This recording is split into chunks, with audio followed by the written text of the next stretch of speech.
Oke, bismillahirrahmanirrahim. Assalamualaikum warahmatullahi wabarakatuh. Bapak, Ibu, hari ini kita masuk dengan kuliah ke-14 untuk mata kuliah kependudukan dan lingkungan hidup ya. Jadi hari ini, kalau minggu lalu kita sudah masuk dengan sustainable development, bagaimana kaitan antara sustainable development, green economy, kemudian kita turunkan ke circular economy, lalu ada bioekonomi ya. Jadi apa saja aspek-aspek dalam green economy sudah kita bahas minggu lalu. Saya hari ini mau bicara tentang beberapa topik terkait dengan sustainable development. Jadi saya coba tarik lebih lebih rinci lagi terkait dengan topik perubahan lingkungan dan sustainable livelihoods. Jadi ketika kita menyadari bahwa di awal saya sampaikan bahwa perubahan iklim, kemudian emisi gas rumah kaca itu mengakibatkan begitu banyak perubahan lingkungan kita, maka tentu saja ketersediaan sumber daya perubahan iklim, gas rumah kaca itu mempengaruhi ketersediaan sumber daya. Dan akhirnya ketersediaan sumber daya ini kalau semua sumber daya ini adalah digunakan Nah, untuk memenuhi Mbak, kebutuhan kita, kado Mbak situ Mbak, maka di depan situ Mbak, Dek dia tuh. akan berdampak kepada sustainable livelihood ya. Jadi berdampak pada sustainable livelihood. Jadi penghidupan berkelanjutan. Jadi karena sumber dayanya terganggu, maka nanti keberlanjutan dari penghidupan kita itu juga menjadi terganggu. Nah, saya hari ini akan mengangkat topik mengenai perubahan lingkungan dan sustainable livelihood of population gitu ya. Jadi karena materi kita itu adalah population and environment, maka saya akan selalu kaitkan bagaimana populasi dan lingkungan itu ternyata berkaitan. Tapi saya lebih banyak bahas aspeknya di sustainable ya. Karena itu saya di awal sudah berangkat dengan perubahan iklim dan gas rumah kaca. Jadi inilah materi kita hari ini. Masih some special issues lanjutan dari yang minggu lalu, perubahan lingkungan dan sustainable livelihood. Seperti saya sampaikan di perkuliahan pertama bahwa perubahan kawasan itu telah terbukti gitu ya. Jadi banyak riset yang mengatakan bahwa perubahan iklim yang kemudian berdampak pada perubahan kawasan, kebakaran lahan dan hutan yang terjadi beberapa tahun yang lalu itu memberikan dampak signifikan terhadap mata pencaharian masyarakat. Jadi ada masyarakat yang akhirnya kehilangan mata pencaharian karena kawasan hutannya jadi rusak. Kemudian kalau yang dulu jadi nelayan, ikannya makin sedikit, jadi nggak bisa lagi jadi nelayan. Jadi banyak perubahan lingkungan itu mempengaruhi pilihan mata pencaharian masyarakat. Nah, ketika dia berkaitan dengan pilihan mata pencaharian masyarakat, maka nanti kita akan lihat kalau dia sustainable livelihood itu bagaimana korbanan biaya yang harus dia keluarkan dengan manfaat yang nanti akan didapat gitu. Itu maksud dari penghidupan. Sejumlah persoalan muncul terkait dengan biaya dan manfaat dari perubahan kawasan tadi, jadi perubahan lingkungan. Misalkan biaya untuk memperoleh pekerjaan, pemindahan, pengurangan akses terhadap sumber daya, kehilangan dukungan untuk kegiatan-kegiatan tradisional. Jadi kalau dulu ada istilahnya ada lebak-lebung di Oki itu sangat terkenal. Jadi bagaimana lebak itu kemudian dilelang, lalu hasilnya diserahkan kepada pemenang lelang. Tetapi sekarang dalam tanda kutip ya lelang lebak-lebung yang ada di Oki itu sudah menjadi komoditas ekonomi dan bicaranya hanya ekonomi saja sehingga seringkali lelang lebak-lebung itu tidak memperhatikan aspek sustainability-nya. Yang penting secara ekonomi atau secara finansial dia menguntungkan, padahal nanti tidak ke depan justru environment-nya, lingkungan, jenis ikannya semakin sedikit, kemudian masyarakat yang terlibat juga semakin sedikit. Kalau dulu lelang lebak-lebung bisa diikuti oleh siapa saja, sekarang hanya orang-orang kaya yang bisa karena harganya mahal sekali. Lalu peralihan kepemilikan lahan. Hampir kalau saya, karena basic saya adalah sosial ekonomi pertanian, ada pergeseran. Kalau dulu petani itu memiliki lahan sendiri, kalau sekarang mereka hanya sebagian besar adalah buruh tani. Jadi petani yang tidak punya lahan atau sering disebut dengan buruh tani. Jadi peralihan kepemilikan. Kenapa lahannya dijual? Ya bisa jadi karena didorong oleh tuntutan pemenuhan kebutuhan ekonomi. Kemudian distribusi manfaat yang tidak merata. Ini kalau distribusi manfaat kita sudah mengakui lahan kita misalnya kalau di daerah pedesaan itu sebagian besar dikuasai oleh para perusahaan ya pemilik HPH misalnya. Jadi petani justru akhirnya jadi tidak punya lahan. Dan ini sudah banyak dibuktikan oleh beberapa riset. Nah, beberapa dekade terakhir terkait dengan perubahan kondisi tadi, maka ada ahli yang mengembangkan tentang konsep penghidupan. Jadi kalau bahasa Inggrisnya disebut dengan livelihood. Jadi kalau dalam bahasa Inggris disebut dengan livelihood. Nah, karena bicara tentang penghidupan, dia bicara tentang peningkatan mata pencaharian, diversifikasi mata pencaharian yang berkelanjutan sebagai alat untuk pembangunan pedesaan dan pengentasan kemiskinan. Diperkenalkan oleh Chambers dan Conway, ya, jadi konsep sustainable livelihood itu pertama kali diperkenalkan oleh Chambers dan Conway. Definisi dan kerangka kerja mata pencaharian yang berkelanjutan ini telah berkembang. Jadi setelah tahun 1991, lalu riset-risetnya terus dikembangkan, terutama terkait dengan apa saja komponen-komponen untuk menentukan bahwa lingkungan itu atau livelihood itu sustainable untuk mendukung kehidupan penduduk yang ada di daerah tersebut. Jadi apa tujuan sustainable livelihood?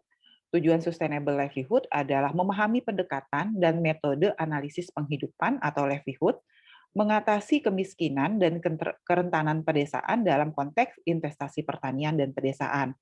Yang kedua, memahami bagaimana kendala mempengaruhi, jadi apa saja kendala-kendala yang mempengaruhi livelihood bagi masyarakat pedesaan, terutama yang miskin, sehingga nanti dengan konsep livelihood itu kita bisa menilai kerentanan dan strategi. Jadi kita bisa menilai kerentanan masyarakatnya, dia rentan apanya gitu. Lalu nanti bisa dibuat strategi livelihood-nya seperti apa. Memahami peran dan dinamika institusi pedesaan, karena nanti di dalam sustainable livelihood itu kita tidak hanya bicara ekonomi, tapi ada berbagai sumber daya. Lalu dalam menyediakan lingkungan yang memungkinkan untuk meningkatkan livelihood di pedesaan yang berkelanjutan dan mendorong pertumbuhan ekonomi. Nah, mengapa analisis sosial ekonomi dan livelihood ini diperlukan ketika kita bicara lingkungan yang sustainable? Karena livelihoods ini, ya hampir semua riset-riset yang dikembangkan di livelihoods itu bicara tentang realitas kondisi yang ada di pedesaan. Itu yang pertama. Kedua, karena teori livelihoods itu bicara tentang desain investasi pembangunan pedesaan yang lebih realistis, karena dia berangkat dari ketersediaan sumber daya yang ada. Ya, lalu berguna untuk meningkatkan dampak intervensi pada mata pencaharian masyarakat. Jadi nanti dengan terpetakannya sumber daya mana yang kuat, sumber daya mana yang lemah, nanti kita bisa menentukan intervensi untuk menguatkan mata pencaharian itu yang mana. Jadi manfaat bagi orang miskin tidak tergantung pada jumlah, tapi pada kesesuaian investasi. Ini prinsip sustainable livelihood. Definisi dan telaah teori, jadi livelihood itu terdiri dari kemampuan, jadi dia tidak hanya sumber daya dalam konteks fisik ya, jadi bisa kemampuan, aset, ya sumber daya aset itu sumber daya material dan sosial dan aktivitas yang diperlukan untuk sarana kehidupan. Livelihood dikatakan berkelanjutan ketika mereka dapat pertama mengatasi dan pulih dari tekanan dan guncangan, kedua memelihara atau meningkatkan kemampuan dan aset, jadi standar kehidupan saat ini bisa dia tingkatkan, tapi intinya seperti kita bahas minggu lalu adalah tanpa merusak sumber daya alam. Jadi intinya itu kita bicara livelihood. Kalau livelihood saja bisa saja nanti tetap terjadi kerusakan sumber daya alam, tetapi kalau sustainable livelihood, maka kita akan bisa mengatasi persoalan, bisa pulih dari berbagai tekanan, dari bencana, bisa memelihara atau meningkatkan kemampuan kita dan aset-aset yang kita punya, tetapi dengan catatan tanpa merusak sumber daya alam. Itu sustainable livelihoods. Nah, apa prinsip inti dari analisis livelihoods? Yang pertama, dia berpusat pada orang, jadi individu. Yang kedua, holistik, artinya dia bisa diterapkan dalam semua sektor, ya. Jadi lalu dia dinamis, bisa berubah. Artinya nanti sumber daya yang kita analisis itu bisa saja setelah kita intervensi dengan strategi, dia bisa naik atau bisa turun. Membangun di atas kekuatan orang miskin, menghubungkan mikro dan makro, serta berfokus pada keberlanjutan atau sustainability. Jadi ini prinsip-prinsip livelihood. Keenamnya ini harus berkontribusi terhadap penciptaan sustainable livelihoods. Nah, ini adalah livelihood asset. Tadi saya bilang ketika kita bicara livelihood, sustainable livelihood, ada yang harus kita perlu sumber daya, perlu aset. Ya, apa saja? Jadi di dalam konsep livelihood itu aset itu yang pertama adalah human capital, sumber daya manusia. Jadi kalau selama ini kita bicara aset itu kan seringnya kita bicara natural capital sama physical capital. Ya, hanya itu kita bicaranya aset. Jadi kalau kita di kepala kita seringkali kalau kita bicara aset itu fisik gitu. Padahal menurut konsep livelihood aset, aset itu tidak hanya natural capital, tidak hanya sumber daya alam dan sumber daya fisik. Sumber daya fisik itu sarana prasarana, infrastruktur, tetapi juga sumber daya manusia, tetapi juga sumber daya sosial, capital. Jadi bagaimana kelembagaannya, bagaimana kelompoknya, apakah penyuluhnya jalan atau tidak, petaninya mau kerjasama atau tidak, itu sosial capital. Lalu finansial capital. Ini modal modal kegiatannya dari mana? Apakah mereka pinjam atau mereka bisa modal sendiri kalau mau memulai usaha, ya. Jadi itu yang terkait dengan livelihood asset. Jadi ada 5 aset itu dalam konteks livelihood, saya ulang dari human capital, natural capital, financial capital, physical capital, dan social capital. Nah, mengapa kita fokus pada livelihood asset? Yang pertama adalah kemampuan orang untuk keluar dari kemiskinan tergantung pada akses terhadap aset. Jadi asetnya ada 5 ya, jadi asetnya tidak hanya aset fisik, jadi kemampuan dia untuk keluar dari kemiskinan itu tergantung dari bagaimana dia bisa mengakses aset-aset yang ada tadi, mulai dari human capital, natural, physical, finansial, dan juga terakhir tadi, apa tadi? Coba kita balik, social capital. Ya. Nah, penghidupan atau livelihoods dipengaruhi oleh keberagaman dan jumlah aset serta keseimbangan antara aset. Aset akan menentukan opsi penghidupannya seperti apa, dan aset itu kalau diubah bisa menjadi hasil penghidupan. Ya, jadi aset tadi kalau dimasukkan dalam proses kalau dalam ekonomi itu aset kemudian dia masuk ke dalam proses produksi itu akan jadi hasil, jadi output atau produk. Nah, ini adalah apa saja sih gitu yang menentukan human capital. Tadi kan asetnya ada 5 ya, disampaikan ada human capital, natural capital, financial capital, physical capital, dan social capital. Nah, asetnya apa saja? Human capital itu misalnya yang dilihat adalah ketersediaan kapasitas tenaga kerjanya, pendidikannya, mungkin punya nggak keahlian khusus gitu ya. Atau kalau dari sumber daya alam itu apa yang dilihat? Lahan, penguasaan terhadap sumber daya, lahannya itu milik sendiri atau milik orang lain gitu. Kalau financial capital apa sih misalnya yang dilihat? Upahnya. Ada nggak sih akses terhadap kredit, itu finansial. Nanti bisa biayanya, manfaatnya, itu bisa masuk financial capital. Lalu physical capital apa sih? Tadi saya sampaikan bahwa physical capital itu infrastruktur, sarana prasarana. Mas, misalnya kalau petani di pedesaan itu suplai air, kondisi rumah, bagaimana sarana prasarana komunikasi ya, kalau misalnya di luar pertanian untuk daerah-daerah yang jauh, itu sarana komunikasi bagaimana. Lalu apalagi kalau apa yang termasuk social capital? Social capital tuh sosial status. Misalnya apakah dia termasuk eee orang tetua desa atau bukan, apakah dia berpendidikan atau tidak, itu sosial status. Ya, jadi kemudian ada nggak sih diskriminasi antara wanita dan pria? Kemudian ada nggak sih social capital itu link ya, kedekatan yang kuat, hubungan yang kuat antara keluarga dengan teman-teman. Kemudian tradition of reciprocal exchange ini adalah hubungan bolak-balik di antara sesama manusia yang ada di sana. Nah, ini adalah eee, kalau ini adalah variabel human capital, maka kalau misalnya nanti ada yang mau riset, indikator-indikator human capital, indikator sumber daya alam, indikator sumber daya finansial, inilah yang nanti bisa dipakai untuk menilai bagaimana kondisi sumber daya yang ada di wilayah yang kawasannya berubah. Ya. Nah, dari kondisi, sumber daya tadi, kita bisa melihat melihat tingkat kerentanannya. Nah, kita melihat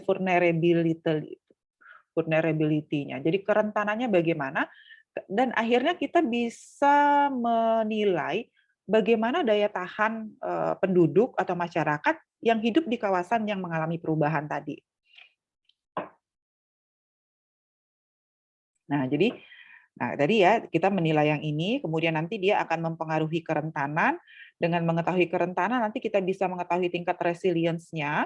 Nah, tingkat kerentanan sama daya tahannya itu nanti bisa diintervensi dengan menggunakan kebijakan-kebijakan. Jadi policy, institusi, proses. Jadi bisa kita bisa kita perbaiki dengan menggunakan berbagai kebijakan. Jadi ada strategi penghidupan. Nah, apa saja sih kebijakan, arah kebijakan, lembaga atau proses yang terlibat kebijakan? Kalau kebijakan itu biasanya nanti dia disusun oleh pemerintah atau berbagai level dalam pemerintahan. Kebijakannya bisa disusun oleh NGO, bisa oleh lembaga internasional. Lembaga yang terlibat apa saja sih untuk mendukung sustainable livelihood ini? Banyak ya, jadi lembaga eksekutif, legislatif, perwakilan dan lembaga tradisional, lembaga peradilan bahkan, LSM, sistem tata kelola masyarakat, partai ya kalau sekarang tuh ada perusahaan komersial atau mungkin korporasi ya, koperasi petani. Proses yang berjalan apa sih ketika kita ingin menuju sustainable livelihood? Yang pertama ada pengambilan keputusan, ada penentuan aturan main dalam menggunakan sumber daya, memproses norma-norma yang disepakati bersama, ya kemudian mungkin ada aspek sosial dan gender, ya kemudian ada kasta, ada kelas, itu nanti proses-proses yang akan berjalan ketika kita ingin mewujudkan sustainable livelihood. Nah ini ya, jadi nanti ketika ada policy institusi, kita bisa menyusun livelihood strategi, dan akhirnya kita akan bisa menghasilkan livelihood outcome. Jadi petani yang awalnya miskin tadi, dia bisa dipakai untuk mengatasi petani yang awalnya tadi miskin, kalau dia konteksnya di petani. Nah, fokus area for investment in sustainable livelihood. Yang pertama, dengan analisis sustainable livelihood, kita bisa meningkatkan akses ke kombinasi aset yang tepat. Jadi yang mana sih aset yang harus kita dahulukan untuk ditreatment, untuk dikasih kebijakan, untuk diberi strategi. Kemudian kita bisa menentukan masyarakat, rumah tangga, atau orang-orang yang rentan. Kita bisa membangun ketahanan dan memperkuat kapasitas pemulihan, lalu mempromosikan lingkungan PIP yang memungkinkan, serta juga mendukung institusi lokal atau komunitas, masyarakat sipil, dan organisasi produsen yang bisa nanti mewujudkan tercapainya sustainable livelihood. Nah, ini ada riset gitu ya. Ini riset saya di jurnal internasional. Saya memetakan jadi bagaimana kondisi riset itu supaya nanti kita bisa arahnya nanti kepada sustainable livelihood di padi gitu ya, di tanaman padi, di rice. Nah, ini adalah contoh ya. Jadi kalau tadi kan sebetulnya indikatornya dikit-dikit banget ya kalau yang ditetapkan oleh United Nations. Nah, ini saya coba kembangkan misalnya nih, human resource itu saya lihat tidak hanya dari kapasitasnya dari labor force availability, tapi juga dilihat dari tingkat pendidikan, tingkat partisipasi angkatan kerjanya, tingkat kesehatan, training-training formal yang mereka dapat, training-training informal. Nah, ini dibandingkan antara petani, jadi ini mau memetakan sustainable livelihood dari petani yang menghasilkan beras sama petani yang menghasilkan benih. Gitu, kira-kira gitu. Nah, ternyata kalau dari sisi human resource, dua-duanya dalam kondisi moderat. Tetapi kalau kita mau lihat bandingkan antara indikator-indikator, ini sama, ketersediaannya sama, moderat,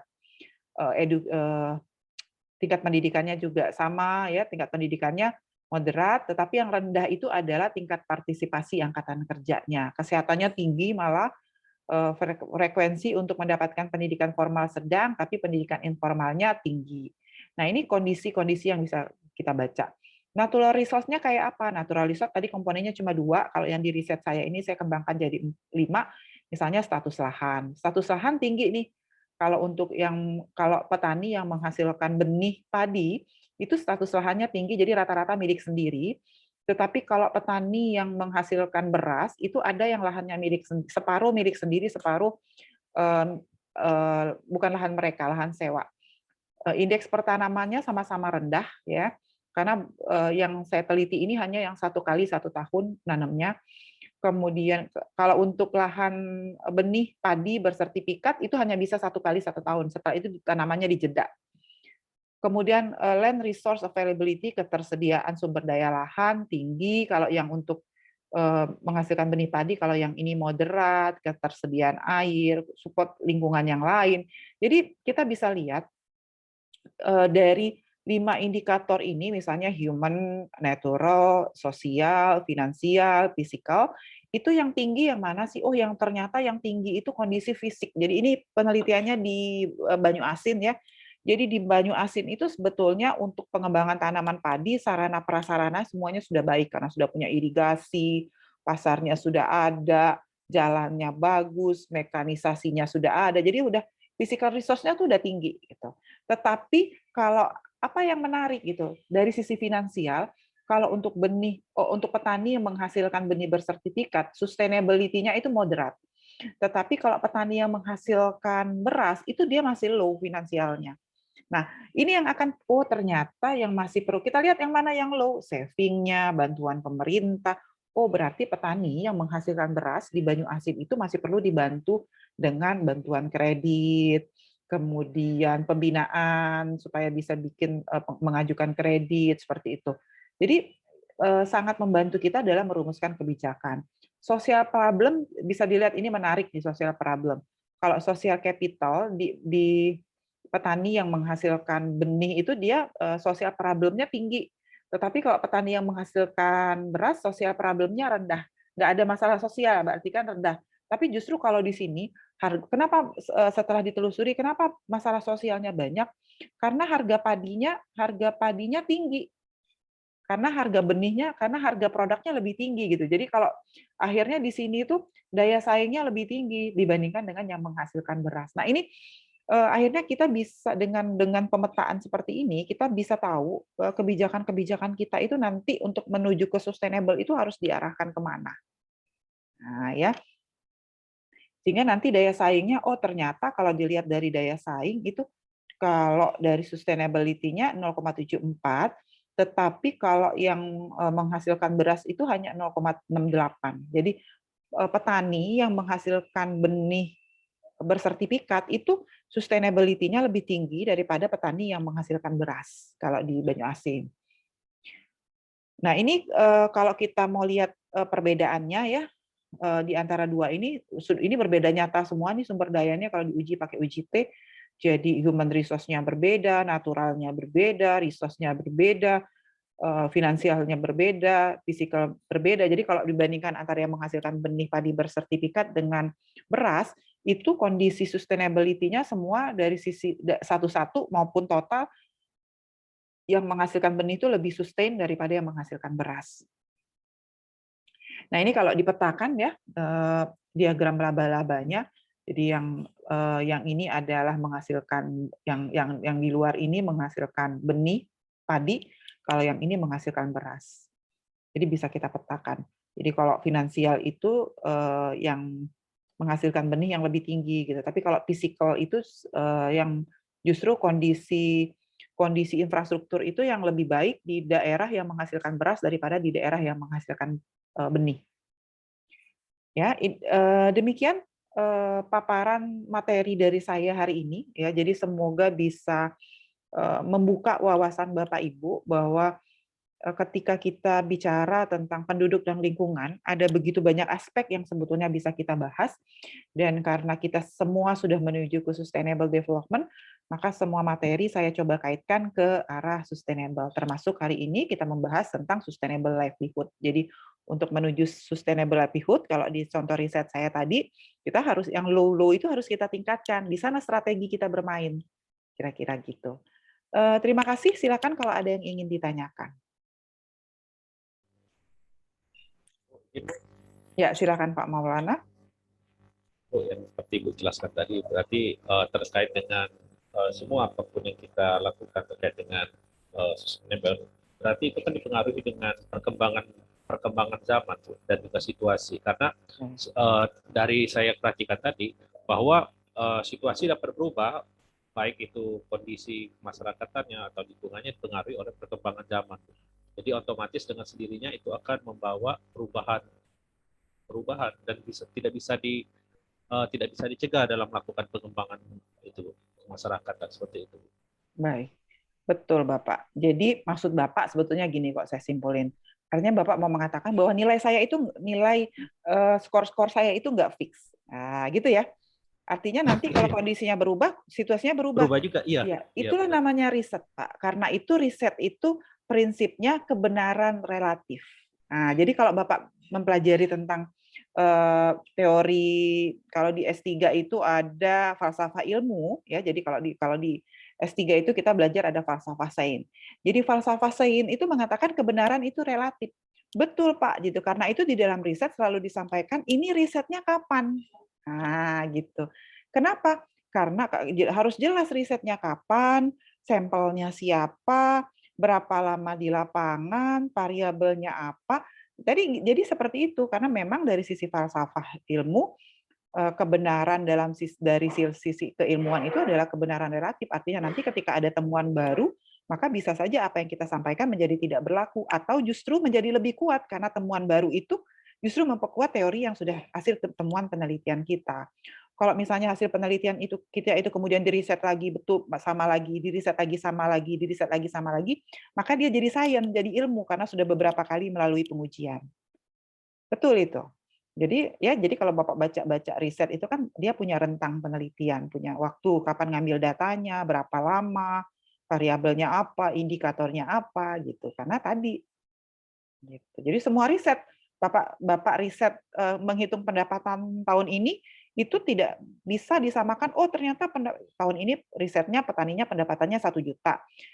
3 tahun yang lalu petaninya diriset pendapatannya 1 juta, maka kita simpulkan, oh ini pendapatannya sama, padahal satunya 3 tahun yang lalu, satunya sekarang gitu, tapi sama-sama 1 juta, nggak bisa kita bilang sama. Walaupun nominalnya sama gitu. Jadi yang hasilnya sudah persis sama saja tidak bisa kita bilang sama, karena kalau uang dulu dapat 1 juta, sekarang dapat 1 juta, tentu 1 juta sekarang nilainya lebih rendah secara ekonomi daripada 1 juta 3 tahun yang lalu. Seperti itu. Jadi dia kebenarannya adalah kebenaran relatif. Karena dia mengandung kebenaran relatif, maka ketika riset itu dilaksanakan, kita harus memandu riset itu dengan pedoman-pedoman penelitian yang baik. Karena itu kan sampai ada metode penelitian riset, ya gitu Pak. Betul Pak. Ya. Ada lagi silakan Bapak Ibu. Mbak En, Bu Tri,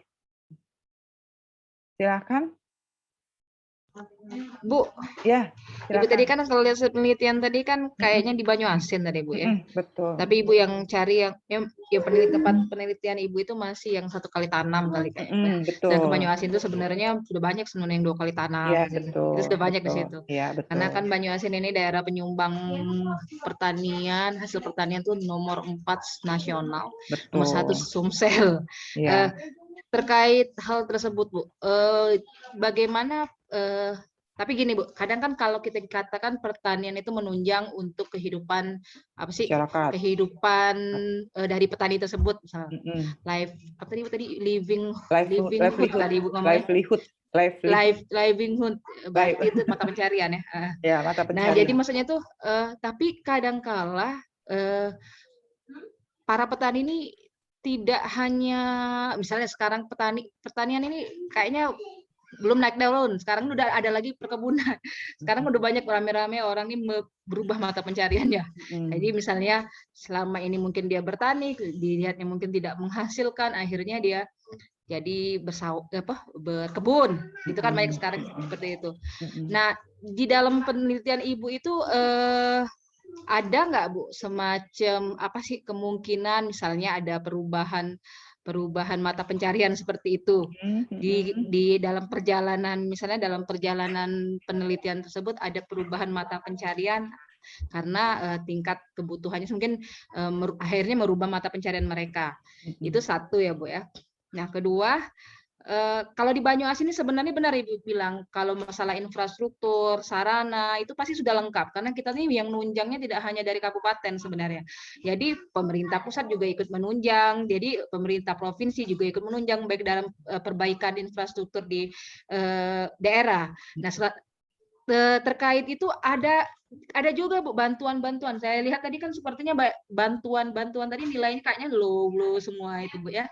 Nah, terkait bantuan-bantuan dari pemerintah itu masuk dalam kategori penilaian juga nggak, Bu? Misalnya ada bantuan bibit, bantuan pupuk. Nah, itu juga dimasukkan ke dalam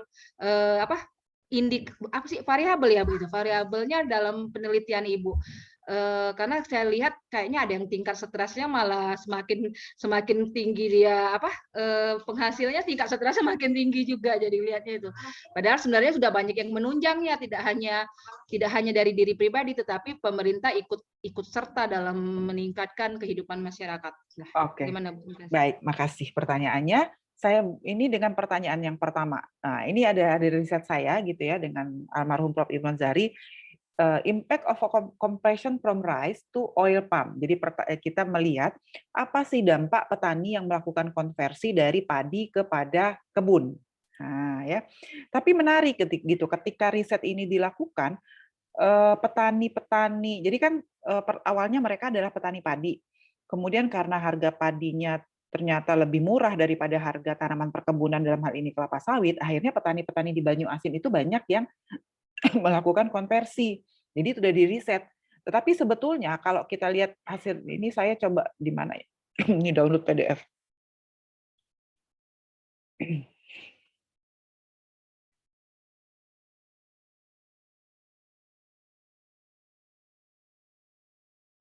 Nah, di riset ini kelihatan bahwa sebetulnya petani yang tidak konversi itu tetapi dia bertahan. Jadi kalau dulu ada yang konversi, ada yang tidak ya. Jadi di riset ini ternyata petani yang tidak konversi itu akhirnya pendapatannya itu sama kok dengan petani yang mengkonversi. Jadi sekarang padi itu sudah bersaing dengan sawit gitu. Jadi kita tidak perlu lagi kalau ini pada saat riset ini dilakukan ya. Jadi pada saat riset ini dilakukan, oh ternyata nanam padi itu sebetulnya pendapatannya tidak berbeda dengan kalau seandainya mereka melakukan ini sawit. Nah ini nih. Ini kalau total income, ini yang oil palm, kemudian ini other palm. Nah, ini bisa dilihat, ini yang petani, ini semua sampel, ini yang petani beras, ini yang petani padi. Total income-nya lihat, tidak jauh berbeda kan, yang rice oil palm, malah kalau diuji dengan statistik lebih rendah yang oil palm 3,4 US dollar, kalau yang ini 3745 US dollar, 3.745 US dollar. Nggak berbeda sebetulnya. Nah, tetapi menarik ketika pandemi kemarin, ketika beberapa tahun yang lalu kan harga sawit turun drastis tuh. Akhirnya yang sekarang yang menarik itu adalah petani sawit itu balik lagi ke padi sekarang. Ini kan risetnya dari padi jadi sawit. Tetapi ketika kemarin harga sawit turun, harga karet turun, itu yang nanam padi, nanam karet sekarang sudah konversi jadi sawit. Jadi artinya apa? Petani itu logis gitu dalam melakukan sesuatu. Dia bisa memilih, berarti nggak menguntungkan gitu nanam sawit. Jadi sekarang banyak yang sudah balik ke padi karena ngelihat ternyata padi setelah bisa 2 kali musim tanam itu ternyata sama dengan menanam kelapa sawit. Itu jawaban pertanyaan yang pertama. Kemudian yang kedua, nah ini tadi, jadi betul Mbak, sudah banyak bantuan. Nah tetapi ini kan di riset ini kita baru petani yang 1 tahun 1 kali. Jadi ini petani secara umum ya Mbak, sebetulnya kalau dipasang di Banyuasin itu belum semua loh 2 kali musim tanam. Hanya wilayah-wilayah yang dapat bantuan itu harus diakui mau tidak mau, suka tidak suka gitu loh. Jadi masih banyak loh yang masih 1 kali musim tanam gitu loh. Tetapi yang menarik adalah kita jangan sampai bilang bahwa tidak ada bantuan pemerintah nih, government loan opportunity, bank loan opportunity. Jadi kalau untuk yang menghasilkan benih bersertifikat ini di rambutan ya, biasanya mereka itu moderat. Jadi dia sudah akses terhadap teknologi. Tetapi ini rata-rata petaninya itu masih rendah aksesnya, ada. Jadi bantuannya ada, tapi akses untuk memperoleh itu rendah. Kira-kira begitu. Kemudian yang menarik itu adalah yang ini nih, loan repayment rate, tingkat kemampuan untuk membayar kembalinya semuanya rendah. Jadi jadi intinya kira-kira kalau dikasih pinjaman itu ngembaliinnya tidak rutin. Nah, ada banyak yang seperti itu rata-rata. Itu dari saya Mbak yang bisa saya sampaikan. Gimana Mbak EN? Iya Bu, memang seperti itulah. Memang ternyata yang belum ada nggak seluruhnya udah 2 kali tanam sih. Emang di Banyuasin. Rambutan Ibu tadi ngomong gue itu kan rawa lebak juga itu. Iya, rawa lebak ada. Rawa pasang surut. Iya, betul. Ada lebaknya juga di situ. ada separuh Lebak, di situ tuh ada pasang surut ya. Di rambutan itu rawa Lebak semua, Bu. Kalau yang Oh, rawa pasang Lebak surut semua. itu yang di arah-arah yang kayak Sako ya? Sungsang, Muara Telang, Muara Padang, Oke, pokoknya yang iya, iya. terpengaruh pasang surut. Oke, ada lagi? Silakan. Saya belum pernah mendengar suaranya Pak Ahmad Rizwan. Silakan Pak, jika ingin menyampaikan sesuatu untuk menandakan Bapak memang ada di kelas. Silakan Pak. Siap Bu, mohon Ya, izin. ya silakan Pak. Ya, mohon izin, mohon maaf Bu, selama ini banyak menyimak dikarenakan sambil bekerja Bu. Nggak apa-apa. Ya, tapi ya silakan Pak. Ada yang ingin disampaikan Pak? Siap, sementara ini belum Bu, cukup Belum masih ada. menyimak terlebih dahulu. Oke. Siap, Baik. izin Bu. Ya. Bu Evi, silakan. Ada yang mau ditanyakan Ibu atau ada yang pendapat yang ingin disampaikan? Ini Belum, Bu, riset karena ya. tadi ya Bu, siap. Lambat Mohon join izin, ya. Bu, mohon Ya, maaf nggak ya apa-apa. Bu, lambat Nggak join apa-apa. benar. Ya. Jadi masih menyimak untuk sementara ini, Ya. Insya Allah Bu. Mendengar dulu ya Bu ya. Ya. Nanti seiring berjalannya waktu, nanti langsung saya tanyakan apabila ada yang perlu ditanyakan. Oke, baik. Makasih Bu. Ya. Ya, jadi kalau ada yang mau disampaikan pendapat, jadi tadi Pak Maulana sudah menyampaikan statement yang menurut saya baik sekali bahwa bisa saja nilai itu akan berubah seiring dengan perjalanan. Betul, betul sekali. Apalagi karena itu kalau seandainya kita riset nanti, apalagi kalau misalnya nanti kondisinya di sana sudah, misalnya nih masyarakat petaninya sudah menerapkan konsep-konsep sustainability, sudah menerapkan circular ekonomi, perlu kita nilai lagi kondisi sumber dayanya seperti apa, livelihoods-nya, supaya nanti kita bisa, oh ternyata kebijakan-kebijakan yang kita lakukan itu sudah berhasil, kira-kira gitu. Malah bisa jadi bahan penelitian lanjutan ya Bu ya. Betul, Mungkin. betul. Soalnya ditambah lagi variabelnya 2 kali tadi, bukan 1 kali. Jadi Ya, untuk petani yang 2 betul. kali Jadi tanam Mbak, tadi itu. jadi nanti akan ada 3 sel. Jadi tergantung produk yang dia menghadirkan benih, yang 1 kali, yang 2 kali, mungkin bisa dibedakan yang di Lebak sama di pasang surut gitu. Bisa jadi disertasi sebetulnya. Oke, ya jadi ini ide-ide penelitian, ide-ide riset yang bisa nanti, artinya riset itu bisa terbuka ya, bisa seperti apapun, dan betul bahwa dalam keilmuan itu kita menganut kebenaran relatif. Jadi kalau kebenaran absolut itu hanya kebenaran yang berkaitan dengan kepercayaan terhadap Tuhan, seperti itu. Itu kebenaran absolut. Jadi kebenaran itu ada 2 dalam filsafat ilmu, itu kebenaran absolut dan kebenaran relatif. Harusnya di S3 belajar, dapat itu di S3 kan? Karena itu diajarkan di S3 filsafat ilmu itu. Karena di S3 itu kita diminta untuk menghasilkan ilmu justru ya.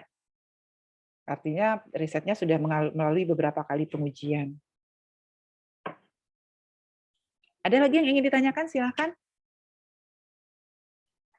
Oke, jika tidak ada, mungkin saya cukupkan kuliahnya sampai sini. Ya, sebetulnya jadi saya tidak akan memakan waktu Bapak Ibu terlalu banyak karena saya paham kondisinya gitu. Tapi saya hanya mohon kesediaan gitu ketika memang sudah waktunya, mohon bisa segera bergabung kuliah sama-sama, mungkin sekitar paling lama 1 jam. Setelah itu nanti ya kita kembali ke aktivitas masing-masing. Kemudian mohon izin untuk tugas yang minggu lalu itu baru 1 yang submit, baru Bu EN, yang lainnya belum submit, mohon segera disubmit tugasnya. Tugas kemarin Ya Bu. yang Baik. video itu kayaknya nggak ada suara Bu ya? Oh, nggak ada suara ya? Iya Bu. Oh, Iya Bu, nggak ada suara. Jadi saya cuma Makanya bingung saya Bu. screen Aduh, ini apa foto-foto aja Ibu, saya lihat aja paparannya. Oh, kok nggak ada suara ya? Oh ya udah nggak apa-apa. Nggak ada Kalau suara sama sekali. Tapi kan Oh. bingung saya, Bu, inti dari paparan yang terakhir itu ada pertanyaan itu aja, Ya, saya ya. lihat kan sama paparan-paparan oke. Ibu tuh ada itu. Oh ya, oke. Ya nanti saya coba cek. Saya coba cek. Saya rasanya kemarin ada suara, sudah terhapus lagi yang di laptop. Belum Oke. ada suaranya Bu. Nggak ada suaranya Bu. Oke, baik. Iya. Oke. Perpanjangan waktunya Bu. Ya, oke. Baik, terima kasih. Saya tutup kuliahnya. Wassalamualaikum warahmatullahi Makasih ya, Bu. wabarakatuh. Sama-sama. Waalaikumsalam.